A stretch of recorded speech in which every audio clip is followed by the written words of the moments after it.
नमस्कार, जय जोहार साथियों। सीजी राउंडअप के इस खास एपिसोड में आप सभी का स्वागत है। मैं हूं निधि भारद्वाज और मेरे साथ है सहयोगी मयंक ठाकुर। सीजी राउंडअप में हम आप लोगों के लिए लेकर आते हैं आज के दिन भर बड़ी खबरें जो आप लोगों के लिए जानना जरूरी है। शुरुआत करेंगे उस खबर के साथ जिससे बहुत सारी महिलाओं का वास्ता है। महतारी वंदन योजना की मैं बात कर रही हूं। आज इस योजना को लेकर रजिस्ट्रेशन की अंतिम तारीख थी। 5 फरवरी से रजिस्ट्रेशन की जो प्रक्रिया है वो शुरू हो गई थी और 20 तारीख को यानी कि आज की तारीख अंतिम तारीख थी, फाइनल डेट था। लेकिन अभी जो है कई महिलाएं हैं ऐसी हैं, साथ ही साथ कई कांग्रेसी नेताएं हैं जो मांग कर रही हैं कि इसकी डेट बढ़ानी जानी चाहिए, क्योंकि बहुत सारी महिलाएं अभी भी फॉर्म नहीं भर पाई है। ऐसे में जो प्रदेश की महिलाएं हैं जिनसे बीजेपी ने चुनाव से पहले वादा किया था कि अगर वो सत्ता में आती है तो हर विवाहित महिलाओं को प्रति माह 1,000 रुपए दिया जाएगा। अब जब बीजेपी सत्ता में आ गई तो उन्होंने क्राइटेरिया तय किया, बहुत सारे क्राइटेरिया बनाए गए कि आखिर किन किन महिलाओं को इसका लाभ मिल पाएगा। तो 21 साल की जो महिला विवाहित महिलाएं हैं उन्हें ये पैसा दिया जाएगा और बहुत सारी पात्रता भी तय की गई, जिसे लेकर कांग्रेस ने लगातार बीजेपी सरकार पर निशाना साधा। इस बीच आज विधानसभा में कांग्रेस विधायक संगीता सिन्हा भी इस पूरे मसले पर बीजेपी सरकार से क्या कुछ मांग करती हुई नजर आई, ये आपको मयंक बताएंगे। बिल्कुल निधि, जिस तरह से आपने बात कही कि महतारी बंधन योजना जो है बीजेपी की ड्रीम स्कीम थी और यही स्कीम को लेकर महिलाओं का वोट उन्होंने विधानसभा चुनाव पर लिया है। और लेकिन जिस तरह से योजना को लेकर लेट लतीफी हुई उसके चलते जो है कांग्रेस उनको लगातार घेरते रही। आखिरकार जो है साय सरकार ने कैबिनेट पे इस जो है महत्वपूर्ण योजना को लेकर फैसला लिया है और 5 फरवरी से इस योजना के फॉर्म भराए जा रहे हैं। लेकिन जिस तरह से समय कम दिया गया है, 20 फरवरी तक के ही इस फॉर्म भरने का समय दिया गया था और इसे लेकर जिस तरह से कांग्रेस की विधायक संगीता सिन्हा ने आज विधानसभा मांग रखी है, साथ ही उन्होंने आरोप भी लगाया है। शायद सरकार से उन्होंने मांग रखी कि जो महिलाओं को आपने महत्वपूर्ण योजना जो आपकी महत्वाकांक्षी योजना है उसके तहत अगर महिलाओं को फायदा देना चाहते हैं, लेकिन प्रदेश भर में महिला वोटरों की संख्या काफी ज्यादा है और ऐसी स्थिति में उनको जो समय दिया जा रहा है फॉर्म भरने का वो काफी कम है। उसे कम से कम 1 सप्ताह का समय और दिया जाना चाहिए ताकि जो महिलाएं जो कतारों में लगी हुई हैं, किसी को सर्वर की दिक्कत हो रही है, कुछ क्राइटेरिया तय कर दिए गए, ऐसे तमाम दिक्कतों के जरिए महिलाओं को परेशानी से शायद सरकार राहत दे और इसके लिए 7 दिनों का समय और बढ़ाया जाना चाहिए। अभी और महिलाएं जो लंबी लाइन लगी हुई है, कतारें लगी हुई हैं, तो मैं सरकार से निवेदन करती हूँ कि इस लाइन को लंबा है तो उसके महिलाओं को ध्यान में रखते हुए, महिलाओं की जन सुविधा को ध्यान में रखते हुए कम से कम 1 सप्ताह की जो समय है उसमें वृद्धि किया जाए ताकि हमारी माताएं बहनें उसमें फॉर्म भर सकें।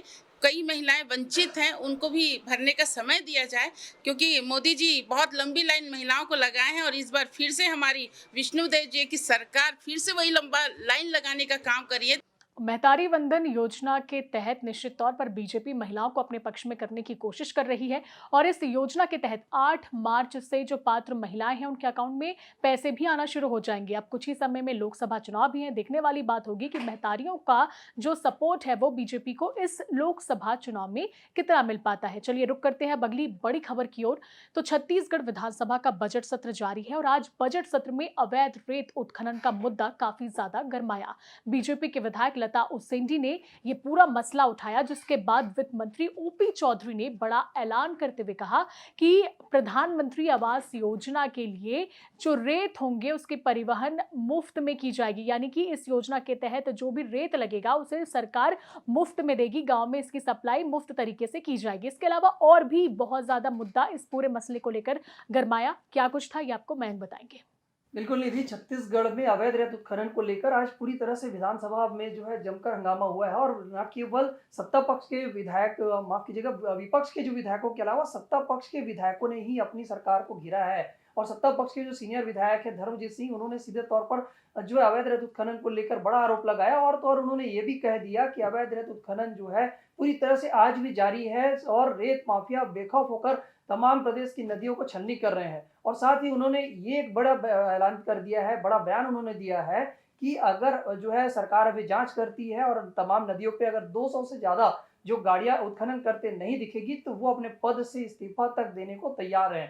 और ऐसे ऐसे बयान के बाद जो है नोक झोंक काफी बढ़ी रही है और वित्त मंत्री ओपी चौधरी को आखिरकार बड़ा ऐलान करना पड़ गया कि प्रदेश भर में जो रेत माफिया है, रेत उत्खनन जो चल रहा है, उसे रोकने के लिए सरकार 15 दिनों तक विशेष अभियान चलाएगी। जरूरत पड़ी तो और भी आगे इस अभियान को बढ़ाया जाएगा। निश्चित तौर पर प्रदेश में रेत उत्खनन को लेकर बीजेपी विपक्ष में रहते हमलावर रही है।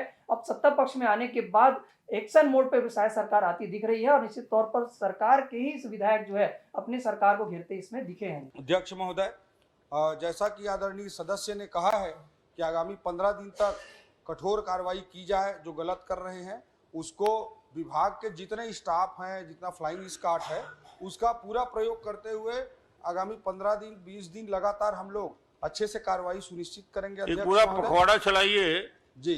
और जैसे धर्मजी जो बोल रहे हैं कठोर कार्रवाई पूरे छत्तीसगढ़ में हो और उनको सीधा संदेश होना चाहिए इस प्रकार का अवैध काम नहीं होगा। आपने जवाब दे दिया। रिकेश सेन जी, अध्यक्ष महोदय, आपका इतना सुंदर जवाब आ गया, अध्यक्ष महोदय जी, एक इतना बहुत बड़ा जवाब आ गया, अभी दिनांक 17/2/2024 को पूरा जवाब दे क्षेत्र दिए। के ग्राम देवरघाटा कमरीद में अवैध रेत के परिवहन कर रहे एक ट्रैक्टर से कुचल के 16 वर्षीय तो बता दिए ना सब। चंचल केवट की मौत हो गई। वो स्कूल जा रही थी परीक्षा दिलाने। चलिए ठीक, माननीय मंत्री जी से मैं मांग करती हूँ उसके लिए क्षतिपूर्ति की यही से घोषणा चलिए रिकेश जी। अब बीजेपी सरकार का ये अभियान कितना सफल हो पाता है, ये तो देखने वाली बात होगी।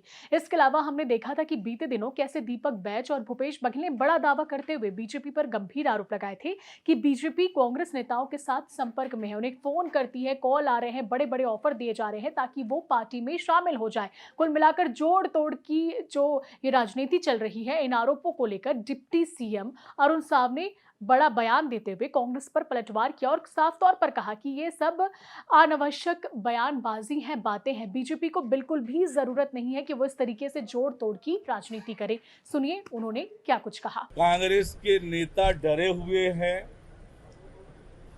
और भारतीय जनता पार्टी को आज इस तरह के कोई काम करने की आवश्यकता नहीं है। जिस प्रकार से आज न केवल देश और प्रदेश की जनता नरेंद्र मोदी जी के साथ मजबूती से खड़ी है, भारतीय जनता पार्टी को किसी अन्य दल के विधायकों से न बात करने की आवश्यकता है, न बात कर रहे हैं। ये अनावश्यक रूप से बयानबाजी करने की कोशिश हो रही है। तो ये थी राजनीतिक खबरें। इसके अलावा छत्तीसगढ़ वासियों के लिए आज एक बहुत ही महत्वपूर्ण दिन रहा क्योंकि छत्तीसगढ़ का पहला आईआईटी जो कि भिलाई में स्थित है, इसके कैंपस का शुभारंभ आज प्रधानमंत्री नरेंद्र मोदी ने कर दिया। तो यानी कि आईआईटी की सौगात और एक स्थायी कैंपस की सौगात आखिरकार छत्तीसगढ़ वासियों को मिल चुकी है। तो सीजी राउंडअप में फिलहाल इतना ही। उम्मीद है आपको हमारा ये स्पेशल एपिसोड पसंद आया होगा। अपना प्यार लुटाते रहे और देखते रहे छत्तीसगढ़ तक। मुझे दीजिए इजाजत। नमस्कार, जय जोहार।